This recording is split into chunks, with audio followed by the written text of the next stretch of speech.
Shalom pemirsa CPN Indonesia semua. Senang rasanya kita bisa bertemu lagi dalam pembahasan buku Agama yang Bersinar. Buku ini diambil dari tulisannya Ellen G. White. Buku ini juga ditulis dalam bahasa yang jelas, sederhana dan indah. Sifatnya memberi petunjuk kepada orang yang mau belajar, pengharapan sejati bagi semua orang, kegembiraan kepada orang yang larut dalam kesedihan, dan kelegaan kepada orang yang letih.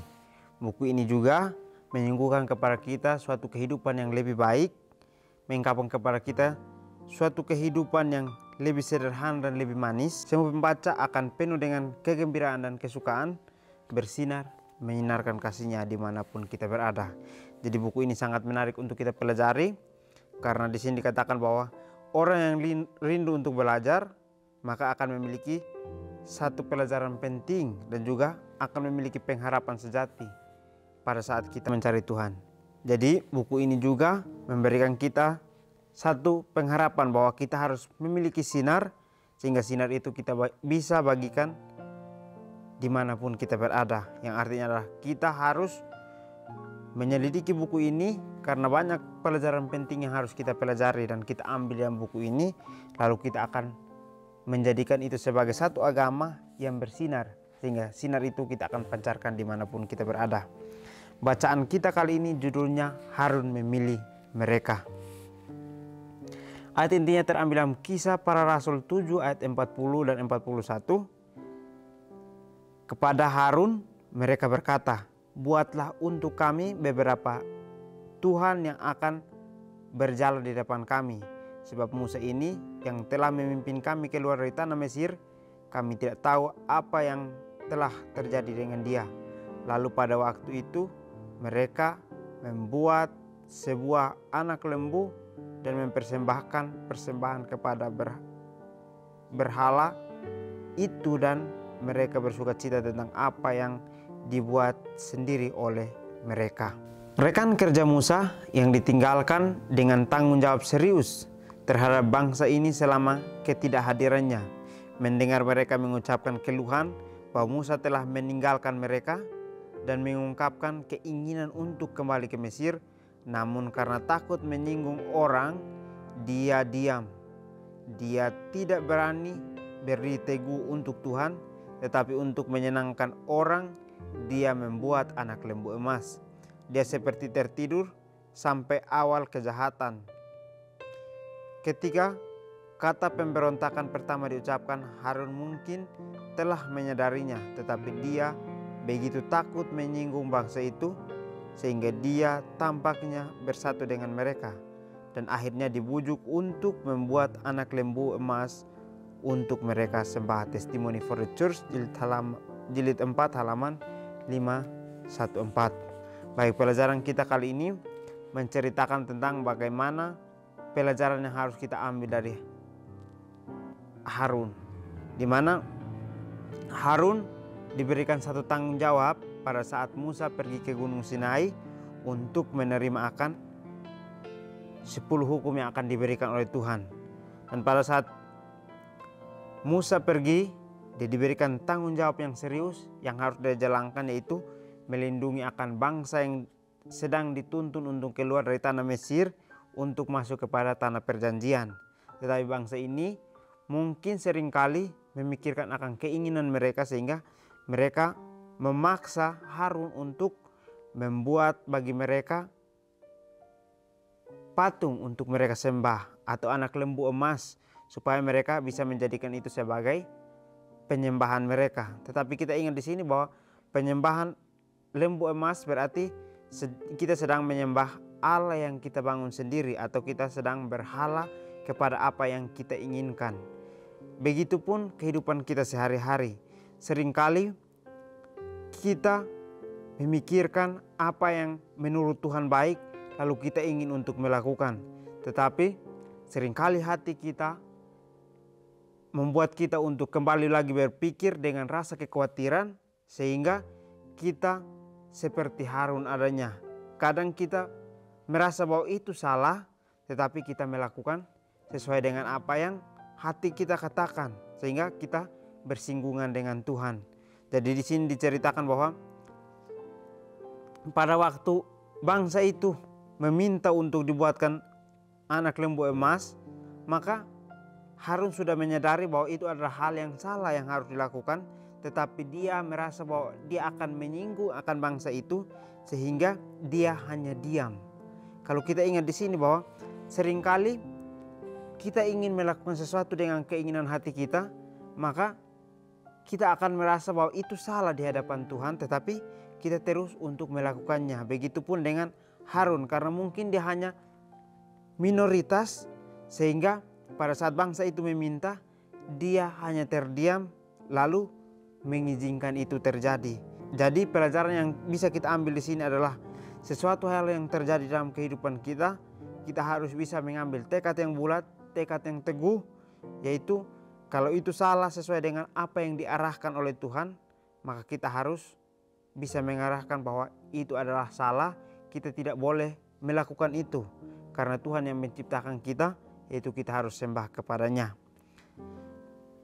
Jadi cerita Harun ini dia seperti tertidur sampai awal kejahatan. Jadi dia hanya diam, tetapi dia sebenarnya sudah tahu akan terjadi kejahatan, tetapi dia mungkin berpikir bahwa itu akan menyinggung akan bangsa itu, sehingga dia diam, lalu dia bersatu dengan mereka untuk membuat akan anak lembu emas yang akan mereka sembah itu. Jadi pelajaran ini sangat menarik untuk kita pelajari, bahwa seringkali keinginan hati kita menutupi akan kepercayaan kita atau menutupi akan iman kita kepada Tuhan, sehingga kita tidak melakukan sesuai dengan apa yang iman kita percayai, tetapi kita melakukan sesuai dengan kedagingan yang kita miliki. Kata Harun tanpa ragu-ragu atau malu, "Hai Israel, inilah Tuhanmu yang telah menuntun engkau keluar dari tanah Mesir." Harun memengaruhi anak-anak Israel untuk melangkah lebih jauh dalam penyembahan berhala daripada yang ada dalam pikiran mereka. Mereka tidak lagi khawatir karena kemuliaan yang membara seperti api yang menyala-nyala di atas gunung telah melahap pemimpin mereka. Mereka mengira mereka memiliki seorang jenderal yang cocok untuk mereka, dan mereka siap melakukan apapun yang dia sarankan. Mereka berkorban untuk dewa emas mereka. Mereka mempersembahkan korban perdamaian dan menyerahkan diri mereka untuk kesenangan, keributan, dan mabuk-mabukan. Testimony for the Church, jilid 3 halaman 300. Baik, pelajaran ini kembali lagi kita diingatkan bahwa kata Harun tanpa ragu-ragu atau malu, atau kata hati kita yang tanpa memikirkan lagi kejahatan itu, lalu kita berkata dengan tidak ada keraguan dan juga tidak ada rasa malu yang muncul dari hati kita. Ini yang dikatakan Harun kepada bangsa Israel. "Hai Israel, inilah Tuhanmu yang telah menuntun engkau keluar dari tanah Mesir." Tanpa dia sadari, dia sudah mengatakan bahwa bukan Tuhan yang memimpin mereka, tetapi berhala yang memimpin mereka dari tanah Mesir. Inilah yang terjadi dalam kehidupan kita. Pada saat kita mengalami kesesakan yang kita tidak bisa pilih, mungkin seringkali kita mengikuti akan kata hati kita, sehingga kita melakukan sesuatu yang bertentangan dengan Tuhan. Begitupun yang Harun lakukan, karena dia mungkin tidak bisa untuk menuntun akan bangsa yang dititipkan itu sebagai tanggung jawab yang serius, sehingga dia melakukan serupa dengan mereka. Kalau kita lihat di sini, mungkin kita sedang diberikan kesempatan untuk kita belajar, untuk kita kenal Tuhan. Dan pada saat kita belum dikirim untuk pergi kepada tempat yang akan kita jadikan itu sebagai satu pelayanan kita, berarti kita tidak boleh pergi dulu ke sana sampai di mana Tuhan akan menyuruh kita ke sana. Karena pada saat kita melayani Tuhan tetapi kita belum siap, maka pada saat kita dikirim, kita akan menjadi serupa dengan orang-orang yang sudah lama berada dalam adat istiadat mereka, sehingga kita melupakan akan Tuhan dan kita berbaur dengan mereka. Inilah yang terjadi kepada Harun. Pada saat Harun menerima akan tanggung jawab itu, dia merasa bahwa tanggung jawab itu berat untuk dia jalani, tetapi ini adalah kebenaran. Dia berpikir bahwa ini adalah kebenaran, tetapi mungkin dia tidak bisa untuk mengarahkan akan bangsa ini, karena bangsa ini dari awal keluar dari tanah Mesir hingga sampai di kaki Gunung Sinai, mereka terus bersungut-sungut, mereka terus berkata sesuatu yang tidak baik tentang Tuhan dan juga tentang Musa yang sudah memimpin mereka keluar dari tanah Mesir. Sehingga mereka pada saat dikasih kesempatan untuk Harun yang memimpin mereka, maka terjadilah keinginan hati yang lebih tinggi, sehingga mereka meminta bahwa mereka harus dibuatkan satu anak lembu emas sebagai penyembahan yang harus mereka sembah.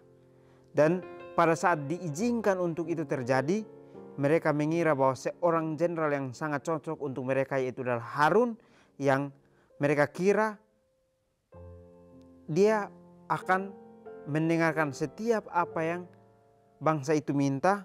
Dan pada saat Harun meminta untuk bangsa itu melakukan sesuatu, maka mereka akan percaya kepadanya dan melakukan.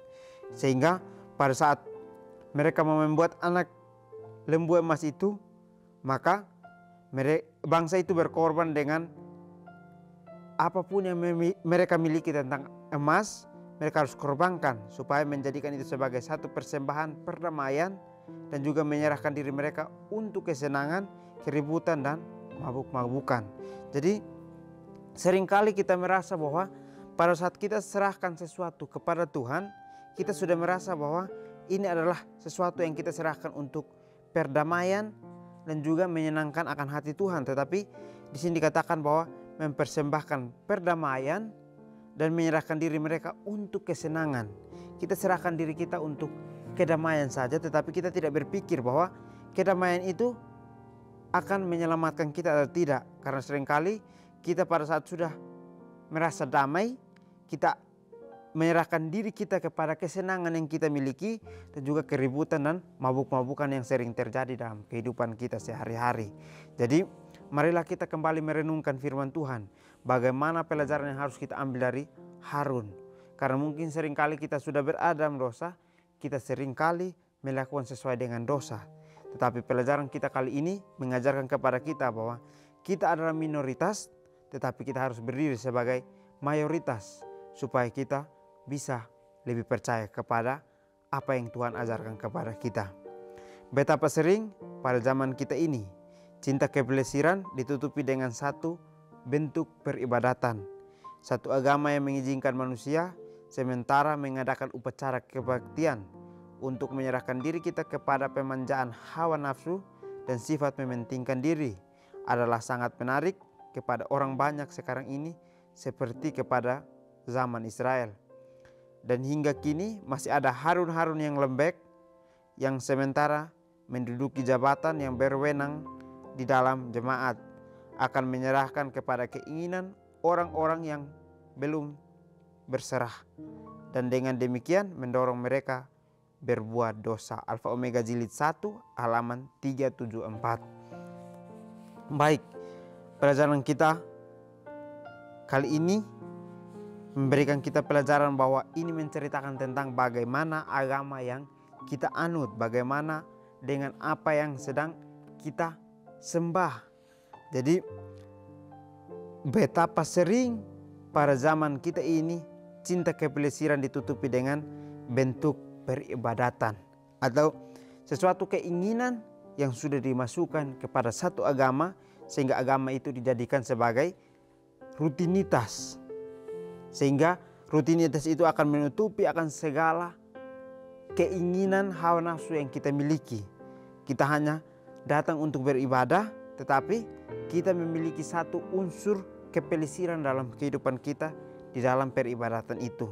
Jadi satu agama yang diizinkan oleh manusia. Jadi manusia membuat satu agama di mana agama itu sebagai rutinitas peribadatan, tetapi di dalam rutinitas itu ada sesuatu cinta kepelesiran yang ditutupi dengan sifat kita manusia masing-masing. Sementara mengadakan upacara kebaktian untuk menyerahkan diri kepada pemanjaan hawa nafsu dan mementingkan diri adalah sangat menarik kepada orang banyak sekarang ini, seperti pada zaman Israel. Jadi kita tidak jauh berbeda dengan bangsa Israel, karena kita berpikir bahwa bangsa Israel mereka menyembahnya secara dilihat oleh semua orang. Tetapi kita tidak sadari bahwa kita juga sedang melakukan hal yang sama, tetapi kita menutupi akan kepelisiran itu dengan cara kita beribadah untuk melakukan upacara kebaktian, dan juga tanpa kita sadari kita sedang menyerahkan diri kita kepada hawa nafsu dan cinta akan diri kita masing-masing. Kita tidak sadari itu karena seringkali kita katakan bahwa kita sudah berbakti kepada Tuhan, sehingga Tuhan akan melihat akan sifat tabiat kita. Tetapi kita tidak pernah bersyukur bahwa Tuhan sudah melihat kita, Dia menegur kita untuk kita kembali berbalik kepada hadiratnya untuk kita menyembah Dia. Dan hingga kini masih ada harun-harun yang lembek yang sementara menduduki jabatan yang berwenang di dalam jemaat akan menyerahkan kepada keinginan orang-orang yang belum berserah, dan dengan demikian mendorong mereka berbuat dosa. Jadi sangat menarik ya, ini kembali lagi menceritakan bagaimana pemimpin-pemimpin sekarang ini adalah pemimpin yang lembek, yang sementara menduduki atau memiliki wewenang di dalam jemaat. Karena mungkin wewenang yang mereka miliki mereka gunakan sebagai satu cinta kepelesiran, sehingga mereka menyerahkan kepada keinginan-keinginan orang yang belum berserah, atau mereka mengatakan bahwa ini adalah satu kesempatan yang harus mereka lakukan dengan cara mereka memasukkan akan cinta kepelesiran itu kepada orang-orang yang sedang dipimpin, sehingga dengan demikian mendorong jemaat untuk berbuat dosa. Jadi pelajaran yang penting kita ambil di sini bahwa cerita Harun menggambarkan kepada kehidupan kita bahwa Harun adalah diri kita sendiri yang seringkali mengikuti akan diri kita, kita diam lalu kita melakukan sesuai dengan apa yang diri kita katakan tanpa kita berpikir bahwa itu adalah salah, meskipun kita merasa bahwa itu adalah satu kejahatan besar yang kita akan lakukan, tetapi kita terus melakukan itu sebagai satu hal yang minoritas karena kita merasa akan menyinggung seseorang, sehingga kita melakukan hal yang salah di hadapan Tuhan. Dan pelajaran kita juga sekarang memberikan kita pelajaran bahwa kita harus memiliki iman yang teguh seperti Musa, yang seringkali diejek, seringkali dicaci maki, seringkali dikatakan bahwa pemimpin yang kurang baik kepada bangsanya, tetapi dia terus semangat untuk melayani bangsa-bangsanya dengan cara dia memimpin mereka untuk sampai kepada tanah perjanjian. Inilah yang pelajaran yang kita ambil, bagaimana Musa adalah orang yang setia kepada Tuhan, tetapi dia memberikan tugasnya kepada Harun yang mungkin dipercaya oleh Musa, tetapi Harun melakukan hal yang jauh berbeda dengan apa yang Musa simpulkan. Jadi mungkin ini saja pelajaran yang dapat saya bahas. Kiranya kita bertemu lagi di pertemuan selanjutnya. Kiranya Tuhan Yesus memberkati kita semua.